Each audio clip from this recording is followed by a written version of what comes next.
we're making signings of Guinness before we're making signings of a striker.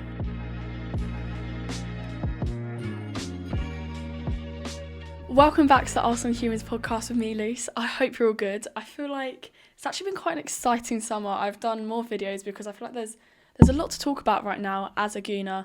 And that's pretty much just because the Gunners are excelling, whether that's at the Euros, the transfer market. We're doing pretty well at both the men and women. And then obviously the men have just kicked off their pre-season tour, which is in Asia. So yeah, I feel like there's a lot to chat about. There's also some signings that nothing's been confirmed yet, which is really annoying to do with a striker. But Gyokeres pretty much going to get signed in the next 24 hours. It's been reported. So before I dwell on it, that's a little insight of what's coming up on today's episode. So I feel like there's a lot to chat about, a lot of things to do with alcohol as well. New ideas being introduced, new partnerships with Guinness. Like, it's a lot happening. So I'm going to not waffle, try keep this short and sweet, this little intro. And yeah, let's get into the episode.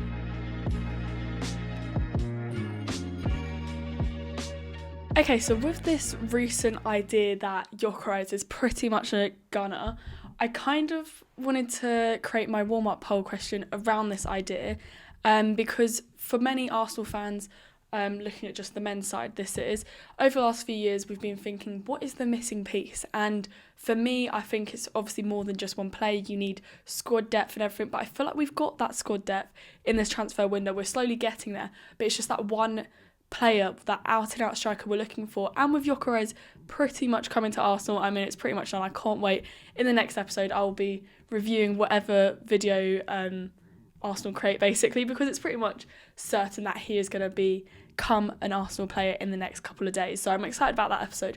But with this news that is sort of looming over us, it got me thinking, are we actually title contenders right now?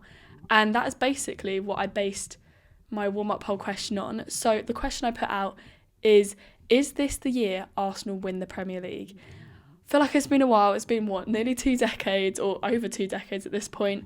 And like I did with the last warm-up poll, because I feel like it was a bit more authentic, I'm giving you a live reaction because I posted this last night. So it's basically been up for 17 hours. That's actually longer than I thought. So it's been up for a while.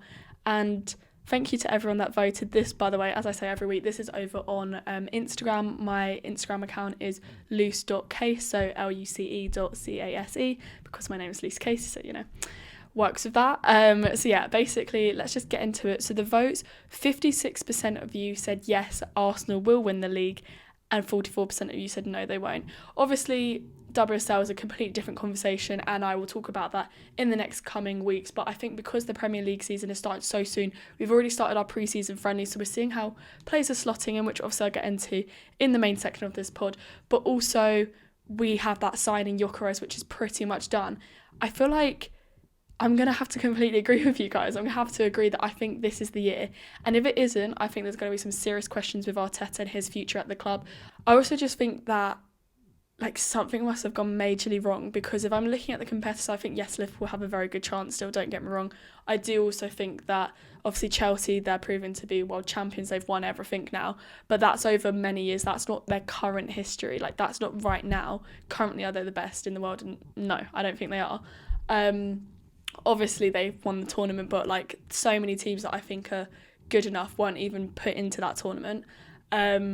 And then also you have City, but I think their recent form, they've lost a few players.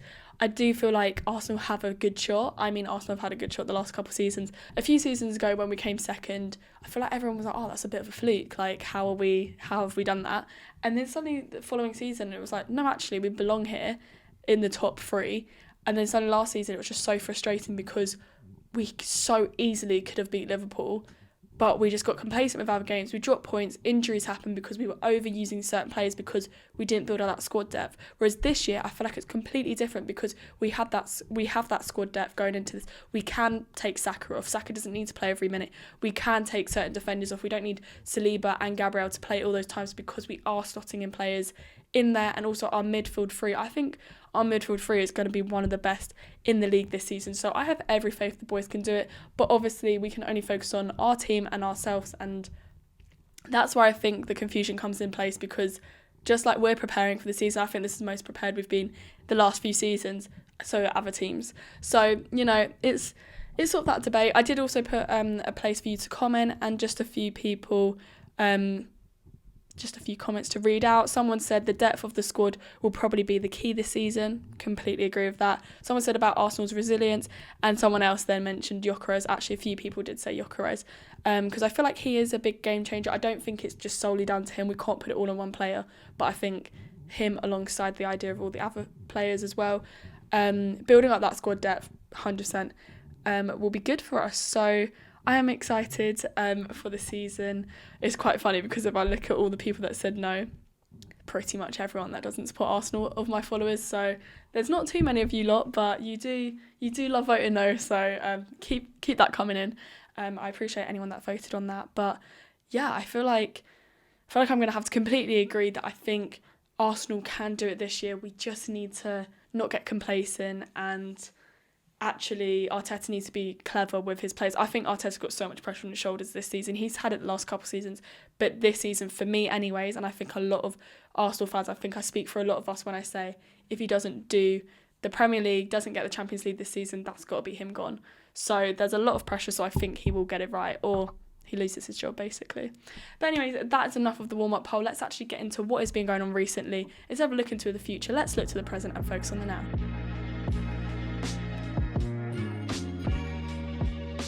I mean, where to even start with this section? We've got the transfer chat, we've got Asia tour, we've got the Euros to talk about. Also, the away kit has been announced, Guinness partnership. Also, alcohol laws have been changed in the WSL. We've got a lot to get into, but you know what? Let's just start with the transfer chat because I feel like this is probably the quickest one.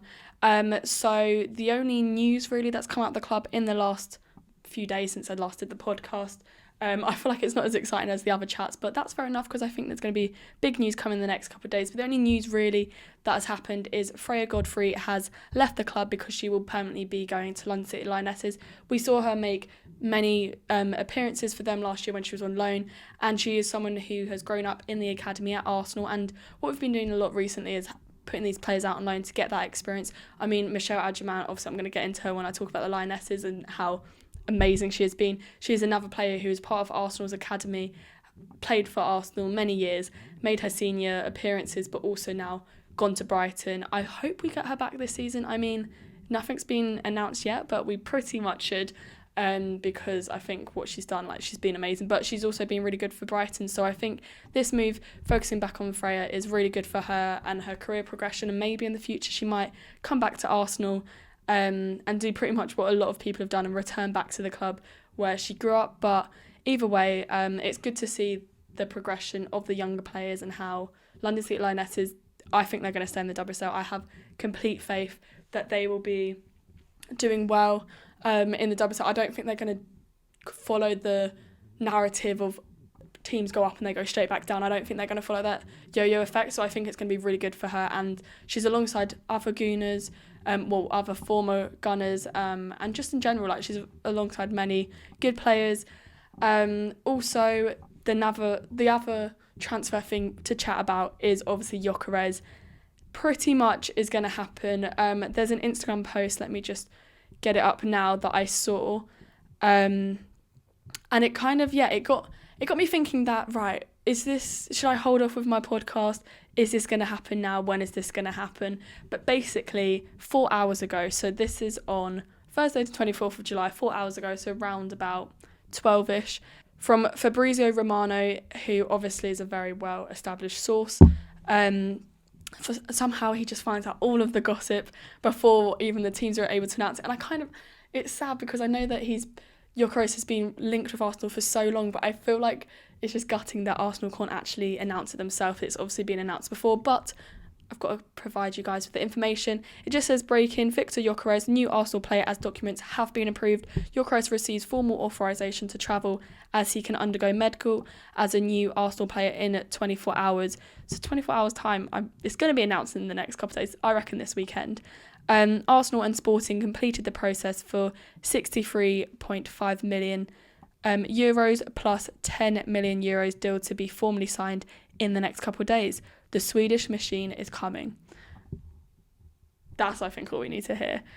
So that pretty much summarises the transfer chat. I'm excited for the next episode where I get to actually fully say it, because I feel like there's so much I want to talk about and how he will really boost Arsenal and make us seem more threatening. Yes, I know people have said that obviously what he's done in a Portuguese league, which you've seen like with Nunes, obviously at Liverpool, you've seen players come over from that league who were performing so well, scoring goals like there's no tomorrow, and they come over to the Premier League and they just don't succeed. But I think the key is with him, he's already proven that he can perform against Premier League clubs. If you go back to when they played Man City, he literally scored a hat-trick against City, and that was when they had like Haaland on the pitch, they had Foden, they had all their key players, and he was still able to score that hat-trick, so he's able to compete against the English clubs. So in my opinion, he's going to be great for Arsenal, so I'm very excited to announce that. But yeah, that's pretty much the transfer chat. Also, one thing I want to mention as well is that the WSL fixtures, obviously Arsenal, we know our first game for the men is against Manchester United, but for the women, we don't know who we're playing against in the first game of the season. And I kind of want you guys to like comment down below who you want to play, who you think we will play, because for me, I feel like there's so many options. I'd love to play Chelsea first game of the season. I think that would be so good for the WSL. What that game always creates is such a good atmosphere, such a good rivalry. Because as we know, with the women's game, like the North London derby isn't seen as big of a rivalry as, say, the London derby between Chelsea and Arsenal. So I feel like that to kick off the season would be amazing. But if not, I'd like to see maybe the new club, London City Lionesses. That could be an option, because I know last year when Chelsea played Crystal Palace in the first game of the season, obviously Chelsea I think won like 7-0 or something like that. Like they completely defeated them, like completely defeated them. So I feel like London City Lionesses aren't the same as Palace. I think their structures and foundation is a bit more promising than what Palace's was. Like Palace wasn't ready to go up. They were too good for the Championship, but they weren't quite ready for the WSL, whereas I think London City Lionesses will be. So yeah, I just want to hear your thoughts on who you think will play next season, because I feel like that's kind of exciting. Like as in who will play in the first game, and whether it will be home or away, because I've got the season ticket for the Emirates, which I'm really excited about. I'm so happy they've done that, and all the games will be there, like all 11 of them or however many there are. But I just don't know whether the first game I'll be able to use that, or if I'll be travelling or watch it at home. Like who knows the vibe. So let me know down below. The next thing I want to talk about is the away kit being announced, and I'm going to be real, they put the date, and I think Arsenal, they know what they're doing, because I genuinely thought it was going to be Gyokeres, and you look at all the comments and everyone was on the same page that, oh, we're actually getting Gyokeres, like he's being announced on Monday. Monday came around and it wasn't, but it was such a good video, because it was basically announcing our away kit, the blue kit. I really liked the detail on it. It's sort of like, I feel like with Arsenal there's a lot of retro but modern twists, if you get me. And it was really cool. Like it started off with a shot of Gunnosaurus's hand. I love Gunnosaurus. Growing up I used to love dinosaurs, and obviously I love Arsenal, so I feel like it's just a great combination of two random interests I've had in my life. The Gunnosaurus, best mascot in my opinion. But I loved the video and how they basically used the Gunnosaurus to like set the scene, and then you had all these players, all the key players that are very noticeable to people, and it was a cool concept how the players are bigger than the buildings. And yeah, I just really liked the video. I think Arsenal are really creative, and I like their vision and what they've been doing. It makes me excited, gives me goosebumps, all these signings, and all these just announcement videos in general. So that was really good. Do love the kit. We actually got to see it in the Asia tour, and that is what I want to chat about next. Okay, so moving on to the Asia tour, I feel like I've focused a lot on the women's side, but the men are actually now, as one team, out there competing. They do have 3 games over this tour, and the first 2 are in Singapore. Obviously the first one has been played. It was played a couple of days ago, I want to say. I wasn't able to actually watch it. Oh no, it was literally played yesterday. I wasn't able to actually watch it because I was working, but I've watched the highlights and I feel like we can take a lot from it. The first thing is how crucial Saka is. I think we've already known that he's been so overworked, overplayed, but in games like this where you're introducing a lot of youngsters, you're introducing new players to the squad, new dynamics, having these key players, he's now become one of the more experienced players. Even at such a young age, he's now become one of the more experienced players, and he shows up and he performs in games like this, and that's just obviously really good to see. I think it's really promising to see new signings. Obviously you saw Norgard, it was his first start for Arsenal, and just seeing them comfortable. I think it was also really good with the like the substitutes that Arteta made, because then we got to see even Kepa come on. Raya started and then Kepa came on. As much as Arsenal lost the penalty shootout, which is obviously gutting, we won the game, so that's, all that matters. But it was good to see Kepa in the net and how good he is, just like one-on-one with a striker, and that's obviously, it was in a more controlled setting as a penalty shootout, but it's good to see that in a game, if it was one-on-one, he's very good at reading a player's body language and where they might go, because he ended up saving 3 of them. 3 of the shots, so really good for him. I just feel like it's a really good game. From what I saw anyways with the highlights, I feel like we were creating a lot. We had Ethan Nwaneri as well. I think he's really important to mention, because we say how obviously Madueke is now coming in to almost cover Saka or Martinelli respectively, but I think it's really good that we've also got Ethan Nwaneri in there to cover for both. Like when I talk about squad depth, I don't just say like, oh yeah, we've got a few players, like we've got really good players. There's this one slow-mo clip that I had to post on my story on Instagram that Arsenal released, where he basically, like, Ethan Nwaneri just keeps the ball in, and it's all in slow-mo, and I love slow-mo videos. I think they look really cool creatively, but I just think it's really important to have players like that in our squad, and at such a young age. I mean, we literally saw youngsters. We had, I think it was 2 or 3 players that were literally like 15 years old, and it's really good to see that the next generation, as much as maybe, they're not going to get the game time in the Premier League this season, it's good to see that maybe towards the end of the season they might get some games, but also with other competitions like the FA Cup, the League Cup, in the earlier rounds they'll definitely get game time, but for 5 years down the line, like, Arsenal are in a good position, if that makes sense. So I'm feeling very confident about it. Obviously we have 2 more games, and so far we're on a good winning streak. We will be facing Newcastle at the weekend, which I'm excited about. Obviously Newcastle lost 4-0 against Celtic, which the English League and the Scottish League, completely different leagues. We know the quality of the English League is higher than the Scottish League, so I think for a lot of people that came as a big shock that Newcastle lost. And obviously Isak wasn't played because there's rumours he's going to Liverpool, but then also he's not. But then I don't know. That's, now we're out of that race. That's for them to decide. But I just feel like it's a good start for us. I'm feeling confident, and the players seem to be slotting in, and it's good we're getting to see them a little bit now before the season actually starts. The season literally starts in like a couple of weeks. I'm honestly so excited for this. But I just feel like it's really good to see the youngsters overall. I feel like that was the biggest takeaway from that game.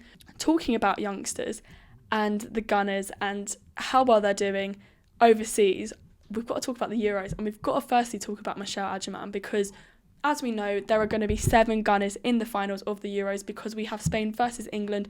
1 player, Mariana Caldente, represents Spain. 6 players represent England. So I'm very, very excited for this final, because either way, Arsenal win, if we've got to see it like that.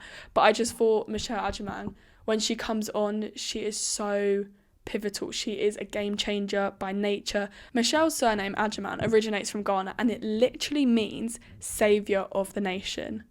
And that is literally what she's doing. She's literally saving the nation. So I'm very, very happy to have her in the squad. And also alongside her, we have another game changer of Chloe Kelly, who obviously recently signed a couple of weeks ago. If you go back to episode like 32 or 33, I spoke about her and how pivotal she will be and important she is for Arsenal, but also for England. I think if I was Wiegman, the only difference I'd make, because Wiegman always gets it right somehow. Like, I trust Wiegman fully with her decisions, but I think the only thing is that she needs to bring on these players sooner, because we're literally leaving it to like the last minute. Like, Chloe Kelly scored, the penalty rebounded, and then she scored in like the 119th minute. If we did it sooner, I reckon, for the fans and for everyone, there'll be a bit more peace. Obviously, Spain are completely different. We're recreating the World Cup when obviously the Lionesses ended up losing, which broke my heart. I was literally at Box Park Croydon crying. I'm going back to Box Park Croydon at the weekend, so I'm hoping this time I won't be crying. But it's interesting how we're recreating that final, but that was 2 years ago. Teams completely different now. Even obviously in the semi-final, it was between Germany and Spain. We could have seen a Germany-England final again, which is obviously what we've seen historically with the men and the women. So I feel like, when the women won in 2022. So I just feel like there's a lot riding on this final. I think it's great for the women's game, and it would be great to see Arsenal collect more silverware, even though it's not for Arsenal, but it's like, the player. It would be great to see more Arsenal players collect that silverware. So I'm very excited about that. The last thing I just want to chat about in this thing, which is sort of like a bit of an update, is we now have a Guinness partnership, which was so unexpected. I saw the clip and I was like, oh my god, I love a Guinness. And I was like, at Arsenal, it just seems really cool, the branding of it. Like, I am actually very, very excited about that partnership, which I think because it was so unexpected, like, we're making signings of Guinness before we're making signings of a striker. Doesn't really add up, but it's actually funny when you look at all the comments, everyone's like, this is the signing of the summer, this is the signing we want to see. And I just love it. I love how fans get into it. I also, talking about alcohol and Arsenal, alcohol in stands, there's now a trial that's expanded to the 14 clubs across the WSL and the WSL2, or the Championship, for 2025-26 season. So basically it's another trial for this alcohol idea of, like, you'll be able to have it in the stands, and the Emirates is one of these trialists, if that makes sense. So obviously Arsenal will have it, so I'm excited to see how that changes. I mean, they trialled it last year and the results basically showed that there was no issue, like, people weren't rowdy, people weren't disruptive, and it showed to be a very positive thing. So I think, in my opinion, if you want to drink when you're in the stands, do it, as long as you're not going to be abusive in any sort of way. I think that's going to be good, and obviously we've proved that they can do it, so I think it'll be really good implementing this in the games. So I am very excited about that. I feel like that was a lot. I feel like I need to breathe, because that was a lot. I just rattled through there. Like, when I put that let's chat, that graphic is going to be filled with like 5 different things, because I feel like there's not been like a few big things that we've been able to speak about. Like, a few weeks ago, it was just a lot of transfers happening, a lot of this on the same topic, whereas I feel like there were so many random topics in this episode. I'll try to keep it nice and concise, just feed you all the information that you'll need to know from the last few days with Arsenal. But yeah, I hope you've enjoyed this episode. I'm sure I will be doing one after the final, which obviously is taking place on Sunday, England versus Spain, in the evening at 5 p.m. if you're watching English time. But yeah, I'll do one, probably the next episode will come out Monday or Tuesday, because I'll do it just to reflect on that final, and also hopefully then we'll have Gyokeres officially at Arsenal, and then maybe even some other signings, who knows, because I feel like Arsenal's just full of surprises right now. Like, we're getting signings of Guinness and stuff, so you actually never know. But yeah, if you did enjoy watching, please like this video. Also, if you haven't already, please subscribe. I appreciate all the support that I've been receiving recently. I feel like it's really motivated me, and I'm very grateful you guys are enjoying this content, well, hopefully anyways. And also, if you're listening on Spotify, you can do the same. You can follow, you can comment anything, comment as well, answer the warm-up poll. As much as the warm-up poll I put on Instagram and it's ahead of each episode, I love to hear your ideas still after in the comments. So yeah, thank you for watching, and I will see you on Monday.